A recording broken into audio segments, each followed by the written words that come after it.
સુરત ખાતે સૌરાષ્ટ્ર પટેલ સેવા સમાજ દ્વારા નિર્મિત સરદાર ભવન અને જમનાબા વિદ્યાર્થી ભવનનું ભવ્ય લોકાર્પણ મુખ્યમંત્રી ભૂપેન્દ્ર પટેલના હસ્તે કરવામાં આવ્યું।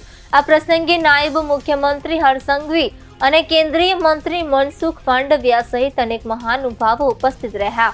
આ કાર્યક્રમ દરમિયાન સમાજના વિકાસ અને શિક્ષણ ક્ષેત્રે કરાયેલા વિશાળ પ્રોજેક્ટ્સને લઈને world book of records London તરફથી પણ માન્યતા આપવામાં આવી હતી।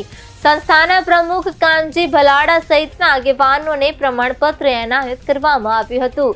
જમનાબા વિદ્યાર્થી ભવનમાં ઉચ્ચ અભ્યાસ કરતા 1000 વિદ્યાર્થીઓ માટે રહેવા, જમવા અને આધુનિક સુવિધાઓ ઉપલબ્ધ કરાવવામાં આવશે। આ સાથે library, digital library, auditorium, gym, yoga centre અને AI રિસર્ચ લેબ જેવી સુવિધાઓ પણ ઊભી કરવામાં આવી છે। કાર્યક્રમમાં સમાજના અનેક રાજકીય અને સામાજિક આગેવાનો, સાંસદો, ધારાસભ્યો અને મંત્રીઓ મોટી સંખ્યામાં ઉપસ્થિત રહ્યા હતા। અંતે ઉપસ્થિત સૌએ સહભોજન કરી આ ઐતિહાસિક પ્રસંગને યાદગાર બનાવ્યો હતો।